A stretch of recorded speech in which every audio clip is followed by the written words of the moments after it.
छोटा छोटा शिक्षा माफिया है, दलाल है, तो वो लोग वही रेट अभी 4 लाख रखे हुए हैं और कहीं 5 लाख कहीं 4 लाख, और वो बोल रहे हैं कि बीपीएससी में माने शिक्षक बहाली में हम सेटिंग करवा देंगे। कहा जा रहा है दलालों के द्वारा कि तुम ओएमआर सीट खाली छोड़ के आ जाना, ओएमआर सीट 10-12 रंग देना, बाकी खाली छोड़ के आ जाना, हम बाद में रंगवा देंगे। पहले था कि कुछ क्वेश्चन का आंसर गलत जानबूझकर कर दिया जाता था बीपीएससी के द्वारा, और उसी के आधार पे रिजल्ट में हेरफेर होती थी। 4 लाख में बीपीएससी में सेटिंग नहीं, हाँ 10 लाख 20 लाख रेट, 20 लाख रखता, 15 लाख रखता तो थोड़ा लगता भी, लेकिन 4 लाख रेट ही ऐसा रखा है कि लग रहा है कि ये नियोजन इकाई वाला रेट रख दिया है। जो सहायक के रूप में काम कर रहे हैं, कर्मचारी हैं, वो लोग, कुछ लोग हैं जो इस तरह का है, जो पहले से इस तरह का काम करते आए हैं बीपीएससी ऑफिस के अंदर। बहुत सारे सब्जेक्ट में तो ऐसा है कि जितनी वैकेंसी है उतना फॉर्म भी नहीं भराया है, तो किस तरह की बहाली हो रही है। तो साइंस के, मैथ के टीचर जो आप कह रहे थे, जो शिक्षा मंत्री कह रहे थे, तो कहाँ से बिहार से बाहर के लोग फॉर्म भरेंगे, तो फॉर्म ही नहीं भर पाएंगे। 4 लाख नियोजित शिक्षक है, क्या सोचकर सरकार ने 1,70,000 वैकेंसी निकाला?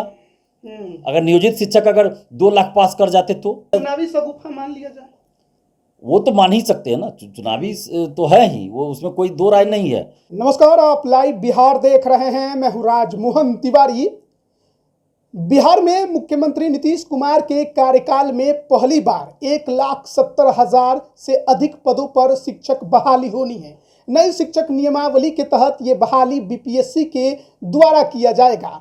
सरकार का ये मानना है कि बीपीएससी अगर बहाली करेगा तो मेरिट के आधार पर अच्छे और सही अभ्यर्थी शिक्षक बनेंगे। लेकिन जब से इस बहाली को लेकर विज्ञापन जारी हुआ है, उसके बाद से लगातार कई तरह की खबरें भी निकलकर सामने आ रही हैं। बात धांधली को लेकर की जा रही है, रेट लग रहे हैं, बोली लग रही है कि 5 लाख 10 लाख जो देगा उसी का इस बार नियुक्ति हो जाएगा। ऐसे में बीपीएससी द्वारा जो शिक्षक बहाली परीक्षा ली जानी है वो कितना विश्वास पात्र होगा और अभ्यर्थी आखिर उस पर कितना विश्वास कर पाएंगे। पहले भी बीपीएससी पर धब्बा लग चुका है जब पेपर लीक हो चुके हैं। हमारे साथ छात्र नेता दिलीप हैं, तमाम मुद्दों पर इन्हीं से चर्चा करेंगे। दिलीप, सबसे बड़ा सवाल है, बीपीएससी बहाली तो कर रही है लेकिन विश्वसनीयता पर सवाल अब खड़े हो रहे हैं। देखिए, जिस तरह का माहौल बना हुआ है और पहले भी बीपीएससी में जिस तरह की धांधली सेटिंग होती रही है, पिछले साल तक तो हुआ है। नए अध्यक्ष जब अतुल प्रसाद जी आए हैं तब से सुधार हुआ है, सकारात्मक बहुत सारा सुधार हुआ है, और अभी हम विश्वास कर सकते हैं बीपीएससी पर कि अतुल प्रसाद जी हैं तो अच्छा काम हो रहा है और धांधली सेटिंग अभी नहीं हो रही है। और शिक्षक बहाली को लेकर जो चर्चाएं चल रही है, गांव में ज़्यादा चर्चा चल रही है, शहर से ज़्यादा गांव में इसकी चर्चा चल रही है। 4 लाख 5 लाख रेट लग रहा है, मैंने सुना है, बहुत सारे अभ्यर्थियों ने बताया कि 4 लाख तो 5 लाख की बात हो रही है। तो ये 4 लाख का जो रेट है शिक्षक बहाली में, वो पुराना रेट है। अच्छा। ये नियोजन से जब बहाली होता था ना, नियोजन इकाई से जो छठे चरण में हुआ, उसमें 4-4 लाख रुपया लेके बहुत जगह नियुक्ति किया भी गया है, बहुत जगह तो कैंसिल भी हुआ था इसी के कारण कि धांधली सेटिंग की बात आई, अभ्यर्थियों ने आरोप लगाया, जांच में सही पाया गया, तो बहुत जगह मतलब नियोजन हो चुका था और उसको कैंसिल करके फिर से नियोजन किया गया, मैंने काउंसलिंग जो होता है उसकी प्रक्रिया वो किया गया, बहुत जगह कैंसिल हुआ था छठे चरण में। तो वो उस समय 4 लाख रेट चल रहा था, तो वही रेट अभी भी जो छोटा छोटा शिक्षा माफिया है, दलाल है, तो वो लोग वही रेट अभी 4 लाख रखे हुए हैं और कहीं 5 लाख कहीं 4 लाख, और वो बोल रहे हैं कि बीपीएससी में माने शिक्षक बहाली में हम सेटिंग करवा देंगे। तो ये कहाँ तक बात सही है ये तो मुझे भी नहीं पता, लेकिन मुझे ये लग रहा है कि ये तो रेट पुराना है 4 लाख, और बीपीएससी से शिक्षक की बहाली हो रही, तो 4 लाख में तो सेटिंग नहीं हो सकता, ये तो सब जानते हैं। नियोजन इकाई से हो रहा था तो 4 लाख में सेटिंग हो जाता था, लेकिन जब बीपीएससी से बहाली हो रही है तो जो लोग कह रहे हैं कि 4 लाख में हम बीपीएससी में सेटिंग करा देंगे शिक्षक बहाली में, वो मुझे नहीं लगता कि आज तक वो बीपीएससी ऑफिस भी आया होगा या बीपीएससी ऑफिस के बाहर खड़ा भी हुआ होगा। उसमें से बहुत सारे लोग ऐसे भी होंगे जो बीपीएससी का ऑफिस भी नहीं देखा होगा आज तक, लेकिन वो बोल रहा है कि करवा देंगे। तो अभ्यर्थियों से तो सबसे पहले हम ये अपील करेंगे कि आप लोग ऐसे शिक्षा माफियाओं दलालों के चक्कर में ना पड़े, अपनी पढ़ाई करें, क्योंकि अतुल प्रसाद जी अच्छे हैं, अच्छे पदाधिकारी हैं, और जब से वो आए हैं बीपीएससी में बहुत सुधार हुआ है, धांधली सेटिंग का रास्ता वो बंद कर दिए हैं। तो मुझे नहीं लगता कि अभी अतुल प्रसाद जी के रहते धांधली सेटिंग हो सकती है बीपीएससी में कोई परीक्षा हो रही तो। लेकिन दूसरी बात में मैं ये भी कहूँगा कि अतुल प्रसाद जी ईमानदार हैं, लेकिन उनके नीचे और भी अधिकारी हैं, तब वो क्या करेंगे ये तो देखने वाली बात है। हो सकता है कि वो कोई अधिकारी या कोई कर्मचारी जो बीपीएससी में पहले से कार्यरत है, 4 साल 5 साल से 3 साल से हैं, तो उन्हीं में से कोई हो सकता है जो भी धांधली सेटिंग में संलिप्त रहते हों। तो इस पर नज़र रखने की ज़रूरत है अतुल प्रसाद जी को भी, तो हम अतुल प्रसाद जी से भी आग्रह करेंगे कि ये बहुत बड़ी जिम्मेवारी आपको दी गई है सर। मुख्यमंत्री जी ने, बिहार के मुख्यमंत्री जी ने, यानी बिहार सरकार ने बहुत बड़ी जिम्मेवारी आपको दिया है कि बिहार में नीतीश सरकार में पहली बार शिक्षकों की बहाली हो रही है। इससे पहले नियोजन होता था, पहली बार बहाली हो रही है, वो भी बीपीएससी से हो रही है, और इतने ज़्यादा सीटों पे 1,70,000 लगभग है। तो ये बहुत बड़ी जिम्मेवारी आपको दी गई है। तो आप अपने अधिकारी और कर्मचारियों पे सबसे ज़्यादा नज़र रखिए, क्योंकि सबसे ज़्यादा मतलब यही शंका होती है, संदेह होता है कि आपके जो नीचे के अधिकारी है, कर्मचारी हैं, जो सहायक के रूप में काम कर रहे हैं, कर्मचारी हैं, वो लोग, कुछ लोग हैं जो इस तरह का है, जो पहले से इस तरह का काम करते आए हैं बीपीएससी ऑफिस के अंदर। तो वो लोग कहीं ना कहीं हो सकता है धांधली सेटिंग करे और किसी से पैसा भी ले रहे हो। तो इस सब चीज़ पे नज़र रखिए। और जैसे कि बहुत सारे लोग बता रहे हैं अभ्यर्थी कि कहा जा रहा है दलालों के द्वारा कि तुम ओएमआर सीट खाली छोड़ के आ जाना, ओएमआर सीट 10-12 रंग देना, बाकी खाली छोड़ के आ जाना, हम बाद में रंगवा देंगे। तो अतुल प्रसाद जी से हम आग्रह करेंगे कि इस पर आप नज़र रखिए कि इस चीज़ से कैसे आप बचिएगा कि ओएमआर सीट खाली छोड़ के कोई आएगा और बाद में रंगवाएगा। तो इस चीज़ को आप कैसे बंद कीजिएगा कि बाद में कोई नहीं रंगवा पाए। तो इसके लिए आप व्यवस्था कीजिए। आपके पास, हमें पता है कि इतना है कि आप एक बार सोचिएगा इसके बारे में, तो आप दिमाग लगा लीजिएगा कि उस चीज़ को आप रोक सकते हैं। तो हम अतुल प्रसाद सर से आग्रह करेंगे कि आप इस चीज़ पे ध्यान दीजिए कि ओएमआर सीट की रंगाई एग्जाम के बाद ना हो। इसके लिए आपको जो व्यवस्था करनी हो कीजिए। या तो ओएमआर सीट में एक कॉलम बनाइए कि कितना क्वेश्चन स्टूडेंट ने अटैम्प्ट किया है, वो संख्या भरे और गोला रंगे, और वो अनिवार्य हो सभी के लिए। अगर कोई ये चीज़ नहीं भरता है तो उसका अभ्यर्थित्व समाप्त हो जाए और उस पर कार्रवाई भी हो। और अगर कोई गलत सूचना देता है तो उस पर भी कार्रवाई हो। लेकिन दोबारा इस पे शक ये भी होता है कि फिर जो लोग अंदर से कोई सेटिंग करेगा, अधिकारी या कर्मचारी, तो वो फिर उस संख्या को भी बदल सकता है, मिटा के फिर भर सकता है, जितना अटेम्प्ट बाद में करेगा उतना करवा सकता है। तो ये सब चीज़ पे अतुल प्रसाद जी को खुद नज़र रखनी होगी कि किसी भी परिस्थिति में ओएमआर सीट के साथ छेड़छाड़ न हो, क्योंकि ये सबसे बड़ी समस्या बिहार की रही है। चाहे वो दरोगा बहाली हो, सिपाही बहाली हो, बीएसएससी हो, बीपीएससी हो, तो ये चीज़ पे नज़र अतुल प्रसाद जी को रखना होगा। ये संदेह तो होता है कि अतुल प्रसाद जी ईमानदार हैं, ये हम लोग भी देख रहे हैं कि 1 साल से बहुत वो सुधार किए हैं, सकारात्मक सुधार किए हैं, जो छात्र हित में हुआ बहुत सारा सुधार किया, इसके लिए हम उनको धन्यवाद देते हैं। लेकिन उनके ऑफिस में अगर 2-3 लोग भी या 1 लोग भी अगर बेईमान होंगे तो फिर तो सेंध लगा सकता है। तो इसलिए अतुल प्रसाद जी को चाहिए ऐसी व्यवस्था वो कर दें कि कोई उनके अधिकारी या कर्मचारी किसी भी तरह से धांधली सेटिंग ना कर पाए। और साथ ही हम अभ्यर्थियों से भी अपील करेंगे कि आप लोग भी दलालों के चक्कर में मत पड़िए, क्योंकि 90% जो होता है ना, 90% लोग ठगने का काम करते हैं कि आप पैसा दीजिए आपका सेटिंग करा देगा। तो अधिकतर लोग ठगने वाले तो आपसे पैसा ले लेगा, बाद में आपको पैसा भी नहीं लौटाएगा। आप पुलिस के पास भी डर से नहीं जाइएगा, क्योंकि आपने तो खुद गलती किया है। तो आप मत ऐसा कीजिए, आप किसी को पैसा ना दीजिए, ऐसे लोगों के चक्कर में ना पड़े। और मुझे जहाँ तक लगता है ना कि ऐसे लोग बिल्कुल फर्जी होंगे जो कह रहे हैं कि 4 लाख में हम सेटिंग करा देंगे ना, उस 4 लाख में बीपीएससी में सेटिंग नहीं।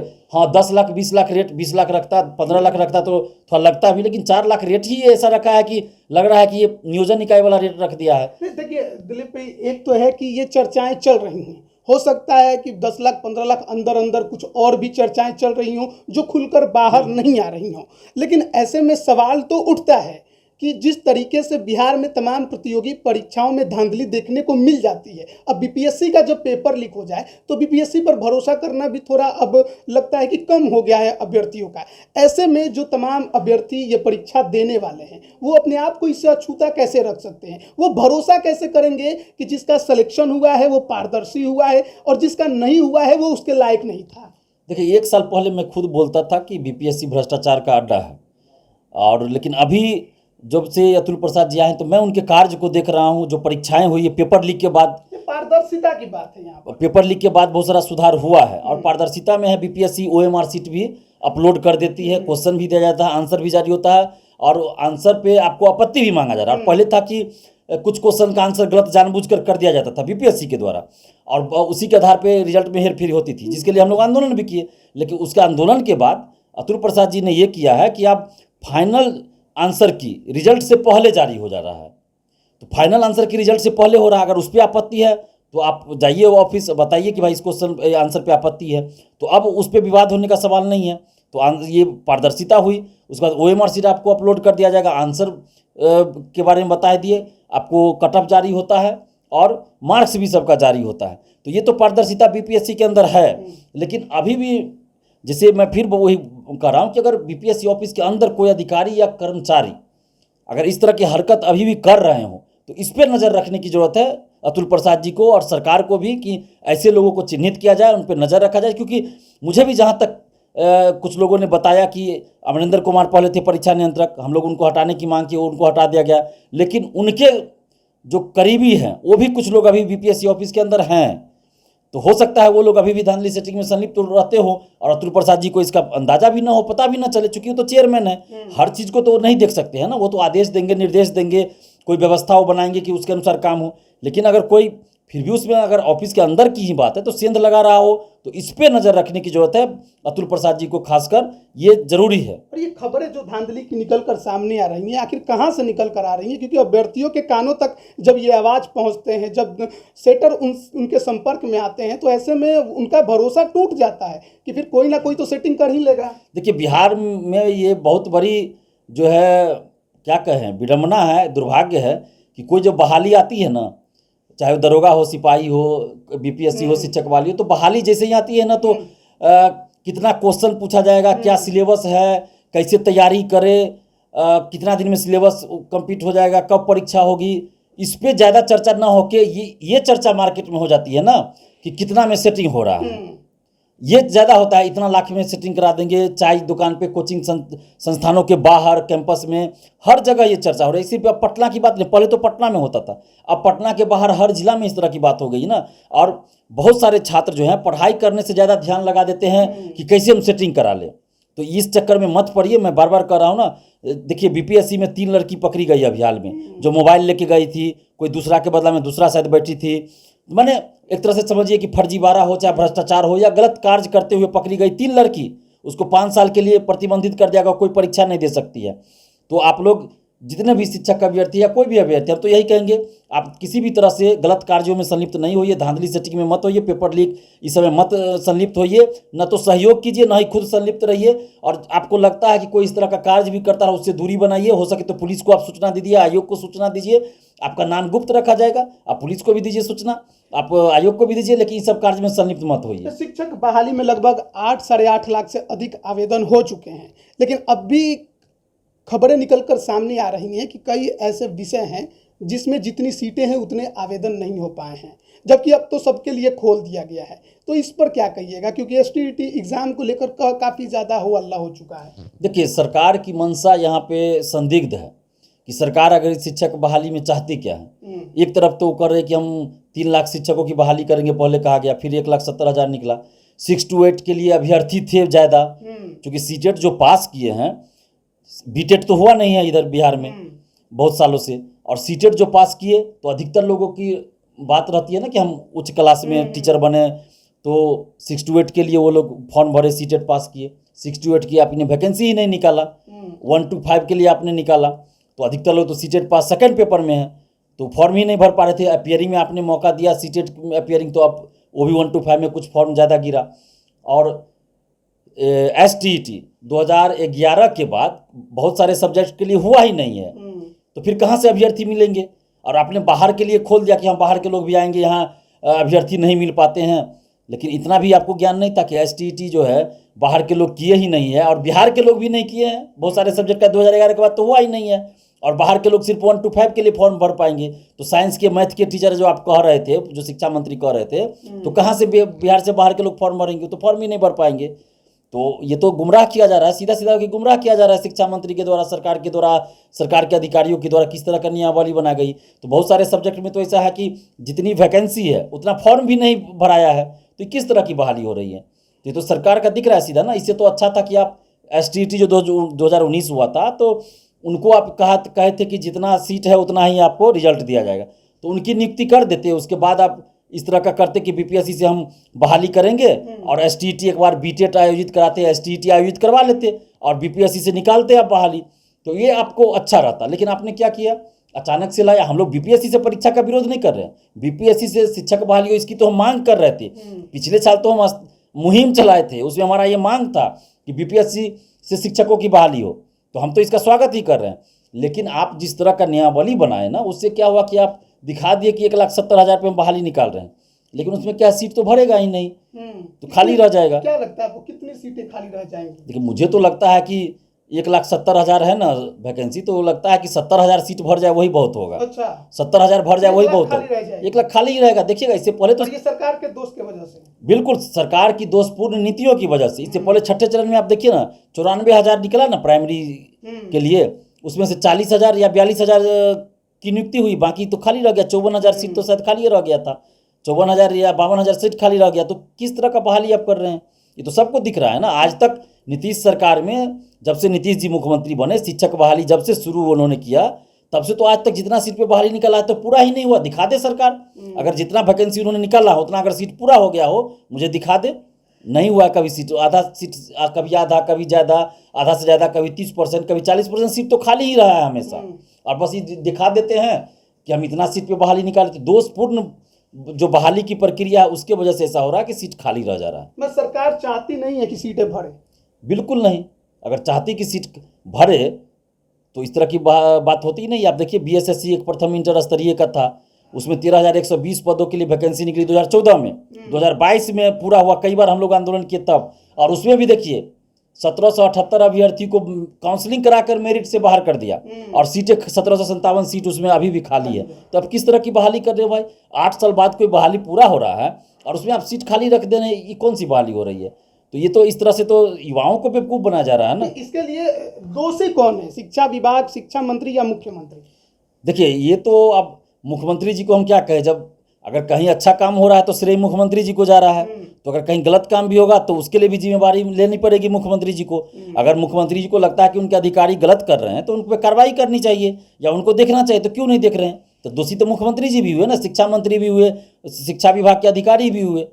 तो इसमें तो कहीं अब सरकार की क्या मंशा है अंदर अंदर, ये तो हम नहीं जानते हैं ना। हो सकता है सरकार के द्वारा ही ये अंदर अंदर ये दिशा निर्देश दिया गया हो कि भाई ऐसा नियमावली बनाओ कि सीट खाली रह जाए। तो ये तो सरकार जाने, ये तो हम उनके मन की बात हम नहीं कह सकते हैं। लेकिन हम लोग जो देख रहे हैं ना, जो प्रक्रिया अपनाई जा रही है बहाली की, उसमें हम लोग तो देख रहे हैं कि सीट खाली रह जाए। चुनावी शगुफा मान लिया जाए, वो तो मान ही सकते हैं ना, चुनावी तो है ही वो, उसमें कोई दो राय नहीं है। क्योंकि अगर चुनावी नहीं होता तो बहाली कब का पूरा हो गया रहता। अच्छा, 2019 में एसटीटी के लिए निकला था और 2023 आधा से समय बीत गया, तो 23 नहीं आता, बहाली हो गया रहता 7वें चरण की। लेकिन कहाँ हुआ? जब 7वें चरण की बात होती थी, आंदोलन होता था, तो छठे चरण का निकाल दिया जाता था कि फिर से हम कर रहे हैं, सीट खाली रह गया, काउंसलिंग का ये कर रहे हो, कर रहे, बस एगो लॉलीपॉप थमा दिया जाता था। तो ये तो हम दिख रहा है कि भाई आप सिर्फ दिखा रहे हैं कि हम इतना लाख बहाली निकाल रहे हैं, बाकी सीट खाली रह। आप बताइए, इसमें नियोजित शिक्षक को भी फॉर्म भरना है ना।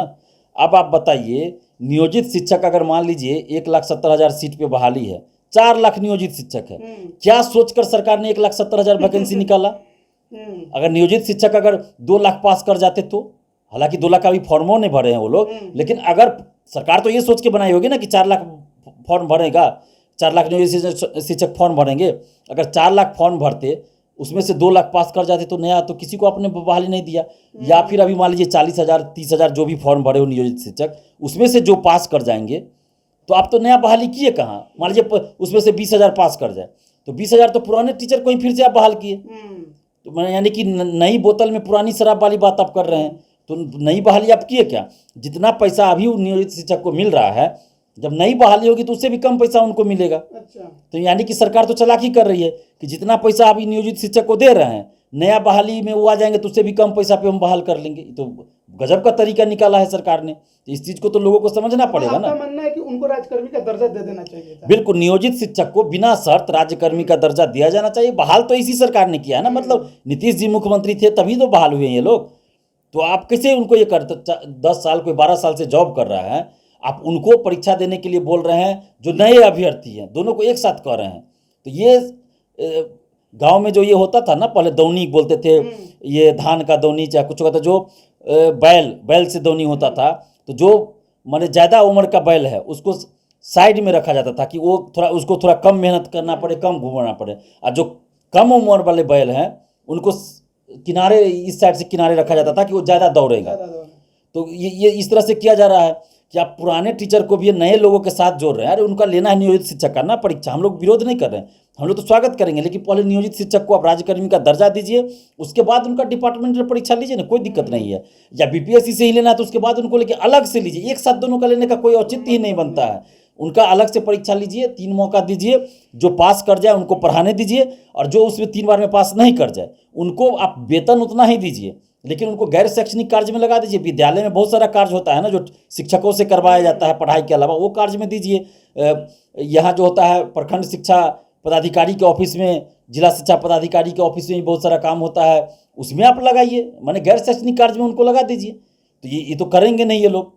तो हम लोग तो मांग यही कर रहे हैं ना सरकार से कि अगर शिक्षा व्यवस्था सुधारनी है, गुणवत्तापूर्ण शिक्षा की व्यवस्था करनी है, तो सबसे पहले आपको ये सब चीज़ पे सुधार करना पड़ेगा, ये सब चीज़ को लागू करना पड़ेगा, नहीं तो ऐसे हवा में सिर्फ बोल देने से नहीं होगा। आप तो अब जिला जिला घूमने वाले भी हैं। हम पूरे शिक्षा व्यवस्था में सुधार को लेकर, धांधली सेटिंग प्रतियोगी परीक्षा में रुके, पारदर्शिता लाई जाए, इन सभी मुद्दों को लेकर 35% महिला आरक्षण का लाभ सिर्फ बिहार की महिलाओं को ही मिले, प्रखंड शिक्षा पदाधिकारी बीईओ की बहाली जो है बीपीएससी से हो, इन सभी मुद्दों को लेकर हम 23 जुलाई 2023 से शिक्षा सुधार रोजगार अभियान के तहत हस्ताक्षर अभियान शुरू किए हैं पटना गांधी मैदान से। और अब पूरे बिहार जाएंगे, 31 जुलाई को नालंदा जाएंगे, वहाँ 2 दिन 3 दिन रहेंगे, 3 दिन रहेंगे, उसके बाद फिर अन्य जिला में जाएंगे और पूरे बिहार जाएंगे, टीम बनाएंगे छात्रों का, छात्राओं का, और इस मुहिम को चलाएंगे। जितना भी मुद्दा है छात्र युवाओं से जुड़ा हुआ, सभी मुद्दों को लेकर हम लोग 10 सूत्री मांग को लेकर चले हैं, और हस्ताक्षर में 5 लाख स्टूडेंट्स का कराएंगे। और सरकार अगर नहीं मानती है तो फिर हम लोग आमरण अनशन या छात्र रैली पटना में करेंगे। बहुत बहुत धन्यवाद दिलीप हमारे साथ जुड़ने के लिए। तो छात्र नेता दिलीप हमारे साथ थे।